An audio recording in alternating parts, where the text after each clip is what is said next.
नमस्कार, स्वागत है आपका रिपोर्ट राजस्थान में। मैं हूं मुस्कान आपके साथ। तो शुरू करते हैं इस वक्त की मुख्य खबरों के बुलेटिन से। राजस्थान के जोधपुर से इस वक्त की बड़ी खबर आ रही है। फलौदी उपखंड के मतोड़ा क्षेत्र में रविवार शाम भीषण सड़क हादसा हो गया, जिसमें एक बस सड़क किनारे खड़े ट्रेलर में जा घुसी। हादसे में अब तक 15 श्रद्धालुओं की मौत की पुष्टि हो चुकी है, जबकि कई लोग गंभीर रूप से घायल बताए जा रहे हैं। बताया जा रहा है कि सूरसागर क्षेत्र के श्रद्धालु बीकानेर के कोलायत दर्शन कर लौट रहे थे, तभी ये हादसा भारतमाला सड़क पर हुआ।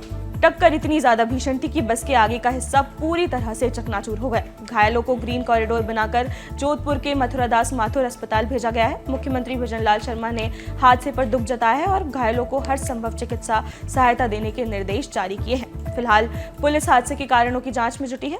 एक्सप्रेसवे के ऊपर जो एक्सीडेंट हुआ है, उस एक्सीडेंट से 15 जो है लोगों के मृत्यु हुई है। वो 15 बॉडीज़ यहाँ पर जोधपुर लाई गई हैं। उनमें से 10 महात्मा गांधी अस्पताल की मॉर्चरी में है और 5 एम्स की मॉर्चरी में, तथा दो लोग घायल जो थे उनको यहाँ जोधपुर रेफर किया गया, जिनका अभी इंडियन के अंदर इलाज चल रहा है। डॉक्टर्स के अनुसार उनकी दोनों की कंडीशन स्टेबल है और उनका बेस्ट पॉसिबल इलाज अभी यहाँ पर। भीलवाड़ा में मानवता फिर हुई शर्मसार। जिले के कोटरी थाना क्षेत्र से बड़ी खबर सामने आई है, जहां माता ही कुमाता बन गई। सालरिया गांव में लखमनियाल रोड पर स्थित पानी की टंकी के पास एक सड़क किनारे पानी में एक नवजात का शव तैरता हुआ मिला। बच्चे का शव करीब 5 से 7 दिन पुराना बताया जा रहा है। जन्म देने के बाद ही बच्चे की मां ने नवजात को गोबर के साथ पानी में फेंक दिया। घटना की जानकारी मिलते ही कोटड़ी थाना क्षेत्र पुलिस मौके पर पहुंची। ग्रामीणों की भारी भीड़ जमा हो गई। पुलिस ने नवजात के शव को कोटड़ी चिकित्सालय में रखवाया है। ग्रामीणों ने अज्ञात माता के खिलाफ थाने में रिपोर्ट दर्ज करवा दी है। इस घटना से पूरे इलाके में सनसनी फैल गई है। आज सुबह 7 बजे खाने में सूचना मिली कि एक नवजात बच्चा पानी में सादरिया गांव में पानी में तैर रहा है, जिस पर मौके पर आए। इसको वास्ते पीए में तो थाना कोर्ट में जा रहे पीएम कराने के बाद ही आगे जांच करेंगे। कुमाता के खिलाफ कोई मामला दर्ज होगा? अभी मामला दर्ज होगा, ये जांच का विषय है। ग्रामीण रिपोर्ट देने के लिए आ रहे थाने पर, जैसी भी रिपोर्ट देगी उसी कानूनी कार्रवाई करेंगे।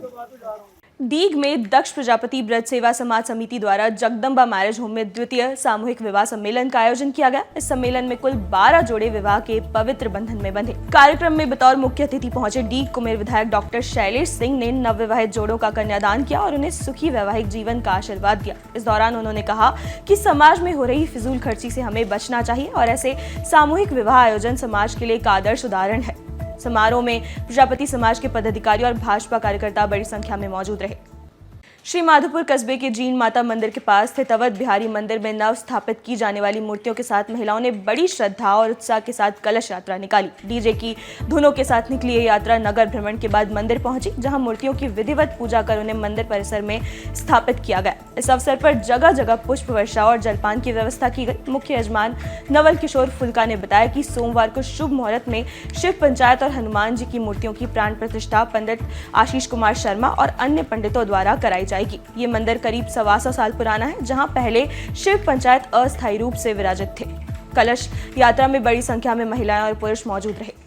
डीग के बहज गांव से गर्व की खबर सामने आई है। गांव की बेटी लवली कुंतल ने तीरंदाजी प्रतियोगिता में स्वर्ण पदक जीतकर पूरे जिले का नाम रोशन कर दिया है। गांव पहुंचने पर ग्रामीणों ने फूल मालाओं से लवली का भव्य स्वागत किया। इस मौके पर गांव के सरपंच ने 11,000 रुपए की पुरस्कार राशि देने की घोषणा की। वहीं अन्य ग्रामीणों ने भी लवली का उत्साह बढ़ाया। लवली ने कहा कि उनके बाबा और परिवार ने हमेशा उन्हें प्रेरित किया और उनका साथ दिया। उन्होंने आगे कहा कि अगर हर परिवार बेटियों पर भरोसा करे तो देश राज्य का नाम वो जरूर ऊंचा करेंगी। साथ ही उन्होंने कहा कि राजस्थान सरकार को खेलों के प्रति हरियाणा की तरह जागरूक हो जाना चाहिए और खिलाड़ियों को बेहतर संसाधन उपलब्ध कराए जाने चाहिए। आप लवली कुंतल हो, आपने तीर अंदाजी की प्रतियोगिता में स्वर्ण पदक जीता है, आप इसका श्रेय किसको देना चाहते हो? मैं एसएमएस स्टेडियम के साथ मानसिंह स्टेडियम में प्रैक्टिस करती हूँ, जहाँ मेरे कोचेज व मेरे सीनियर जो भी मेरे सीनियर्स और मेरे कोच अंतर्राष्ट्रीय प्लेयर हैं, वो भी जिन्होंने ओलंपिक पार्टिसिपेट कर रखा है दो तीन बार। और मेरे घर वाले जो मेरे दादाजी का बहुत ज़्यादा सपोर्ट रहा है मेरी इस जर्नी में पूरी में, जहाँ मैं 2019 से मैंने आर्चरी शुरू की थी।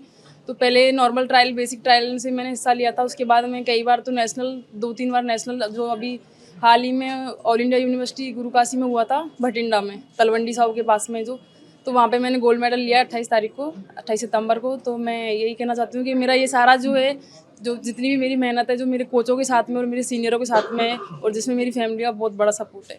बीकानेर शहर में अब तेज रफ्तार और शोर मचाने वाले बाइकर्स पर पुलिस का शिकंजा कस गया है। रविवार को यातायात पुलिस ने बड़ी कार्रवाई करते हुए 137 मॉडिफाइड साइलेंसर और 25 प्रेशर हॉर्न को जब्त कर बुलडोजर से नष्ट कर दिया है। ये कार्रवाई एसपी काविंद्र सिंह सागर के निर्देशन और यातायात प्रभारी नरेश निर्वाण के नेतृत्व में की गई। पुलिस ने बताया कि इन साइलेंसर और हॉर्न से शहर में अत्यधिक शोरगुल हो रहा था, जिससे आमजन, बुजुर्ग और बच्चे परेशान हो रहे थे। लेकिन चेतावनी के बावजूद कई युवक नियम तोड़ते मिले, जिन पर अब सख्त कार्रवाई जारी रहेगी। पुलिस का कहना है कि ये केवल शुरुआत है, अभियान लगातार जारी रहेगा ताकि शहर की यातायात व्यवस्था सुचारू और शांत बनी रहे। साइलेंसर और प्रेशर हॉर्न, इसके संबंध में पिछले 6 माह से उच्चाधिकार के निर्देशानुसार कार्रवाई की जा रही है सर। अगस्त माह में हमने 150 आर्टिकल्स को इस प्रकार जब्त करके नष्ट किया था। आज भी 137 मॉडिफाइड साइलेंसर और 25 प्रेशर हॉर्न को कानून सम्मत कार्रवाई करते हुए नष्ट किया गया है।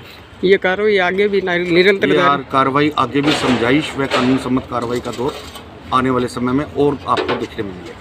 डीग में रविवार को सामाजिक एकता और सौहार्द का अद्भुत नजारा देखने को मिला। राजस्थान के गृह राज्य मंत्री जवाहर सिंह बेढम ने विभिन्न समाजों द्वारा आयोजित सामूहिक विवाह सम्मेलनों में बतौर मुख्य अतिथि हिस्सा लिया। उन्होंने नव विवाहित जोड़ों को आशीर्वाद देते हुए कहा कि ऐसे आयोजन समाज में प्रेम, भाईचारे और एकता को मजबूत करते हैं। नगर में संत रविदास समिति और जांगीर समाज के विवाह सम्मेलनों में उन्होंने आयोजकों की सराहना की। वहीं डीग के प्रजापति समाज के सामूहिक विवाह में भाग लेकर नव दंपतियों को मंगल कामनाएं दी। बेढम ने कहा कि मुख्यमंत्री भजनलाल शर्मा के नेतृत्व में राज्य सरकार सर्व समाज के उत्थान के लिए समर्पित। उन्होंने इन आयोजनों को परंपरा और आधुनिकता का सुंदर संगम बताया, जो समाज में सादगी और समरसता का संदेश देते हैं।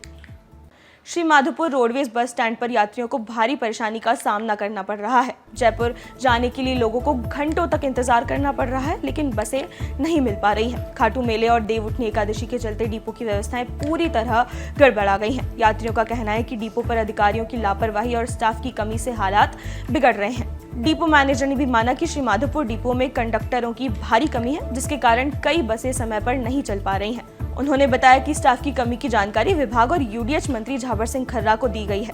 यात्रियों ने मांग की है कि जल्द से जल्द अतिरिक्त स्टाफ की व्यवस्था की जाए ताकि लोगों की परेशानी कम हो सके।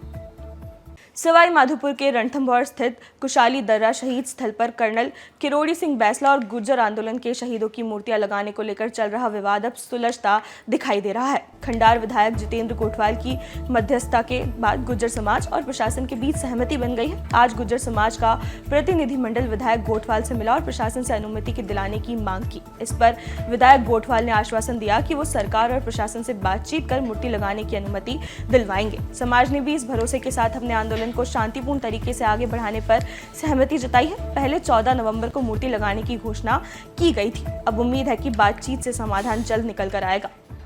बारां जिले के सीसवाली कस्बे में स्वर्णकार समाज ने 11 नवंबर को होने वाले उप विधानसभा चुनाव का बहिष्कार करने की घोषणा की है। समाज का कहना है कि 2019 में सर्राफा व्यापारी ब्रजेश सोनी की गला रेतकर हत्या कर दी गई थी और आज 6 साल बाद भी पुलिस ने उस पर कोई कार्रवाई नहीं की है। इस मामले में बारां जिले के सभी स्वर्णकार समाजों की बैठक राधाकृष्ण मंदिर में आयोजित की गई, जहां सर्वसम्मति से उपचुनाव का बहिष्कार करने का निर्णय लिया गया। समाज के जिला अध्यक्ष त्रिलोक चंद सोनी ने कहा कि पुलिस की निष्क्रियता से समाज में गहरा आक्रोश है। उन्होंने चेतावनी दी है कि अगर जल्दी ही हत्यारों को गिरफ्तार नहीं किया गया तो यह आंदोलन और तेज कर दिया जाएगा।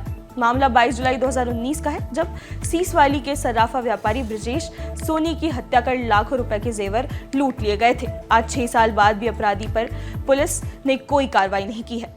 राजस्थान में उपचुनाव का माहौल गर्म है और इसी बीच कांग्रेस प्रदेश अध्यक्ष गोविंद सिंह डोटासरा ने प्रधानमंत्री नरेंद्र मोदी पर तीखा हमला बोला है। टॉक में मीडिया से बातचीत के दौरान डोटासरा ने कहा कि अब मोदी जी के गमछे में दम नहीं बचा, गमछा तो मैं हिलाता हूं। उन्होंने कहा कि जब मैंने गमछा हिलाया था तब राजस्थान में कांग्रेस को लोकसभा चुनाव में टक 11 सीटें मिली थी। डोटासरा ने व्यंग करते हुए कहा कि मोदी जी अब विदेशों में घूमने में व्यस्त है और जनता के मुद्दों से उनका ध्यान भटक गया है। वहीं अंता विधानसभा उपचुनाव को लेकर उन्होंने कहा कि निर्दलीय नरेश मीणा से कांग्रेस को कोई नुकसान नहीं होगा, क्योंकि नरेश मीणा तो खुद कह रहे हैं कि पहले मुझे एमएलए बना दो, फिर तुम राज करो। इस दौरान जब पत्रकारों ने मेवाराम जैन की कांग्रेस में वापसी पर सवाल पूछा तो डोटासरा ने कोई जवाब नहीं दिया, बल्कि टेबल पर रखे काजू उठाकर पत्रकारों की ओर कर दिया और प्रेस कॉन्फ्रेंस यहीं पर खत्म कर दी। डोटासरा ने नीरजा मोदी स्कूल में हुई दर्दनाक घटना पर भी प्रतिक्रिया दी और कहा कि इतने रेप्यूटेड जगह पर इस तरह का हादसा बेहद दुखद है। इसकी निष्पक्ष जांच होनी चाहिए और दोषियों के खिलाफ सख्त कार्रवाई की जानी चाहिए। दम नहीं है मोदी के गमछे हिलाने में, गमछा तो मैं हिलाता हूँ ऐसे। जो 11 टक टक टक टक टक ऐसे 11 सीटें आएंगी लोकसभा में। मोदी जी का अब गमछा कमजोर पड़ गया है। मोदी जी का कोई विजन नहीं है, विदेशों में घूम करके अपने समय व्यतीत कर रहे हैं और यहाँ स्टेट्स में ऐसे लोगों को पर्चियों से बैठा दिया मुख्यमंत्री के रोड पर जो उनको चैलेंज ही नहीं कर सके, उनसे मिलने में डरते हैं। जब मुख्यमंत्री प्रधानमंत्री से मिलने में डरे तो आप समझ सकते हैं कि फिर प्रधानमंत्री से वो क्या ला सकते हैं प्रदेश के। मेरा क्यों बोलेगा, मैं बुलाऊंगा बीजेपी का। हाँ, मैं तो बुलाऊंगा। नरेश मीणा तो आरोप लगा रहे हैं कि मैं डोटासरा जी को मोरे उड़ा दूंगा 12 के बाद। कुछ भी बोल सकता है भाई साहब, उनकी शैली के ऊपर मैं नहीं जा सकता। वो मेरे पैर पकड़ करके कांग्रेस में ज्वाइन किया था उसने, और आज मैं जब देवली उनियारा की उसको टिकट नहीं मिली तो मेरे पास आया था और धोख खा करके उसने कहा था कि भाई साहब आप सही कह रहे हो, मैं चुनाव नहीं लड़ूंगा। और दूसरे दिन बयान दिया था कि गोविंद डोटासरा सच्चा इंसान है, अच्छा इंसान है। और उसके बाद में 4 दिन बाद में फार्म भी भर दिया, चुनाव भी लड़ लिया, हार भी गया, जेल भी चला गया। अब वहां भी चुनाव लड़ रहा है। क्या क्या बोल रहा है, किसके लिए, तो चांदना जी के लिए क्या बोल रहा है, भाया को धमकी दे रहा है, मेरे लिए क्या बोल रहा है, और किसी के लिए क्या बोल रहा है, वो तो उनका अपना विवेक है। ये जनता सारी चीज देख रही है। जो जैसा है वैसा जनता के सामने चुनाव में आ जाएगा और रिजल्ट भी आ जाएगा। फिलहाल के लिए इतना ही। ऐसी ही तमाम खबरों के लिए बने रहिए और देखते रहिए रिपोर्ट राजस्थान।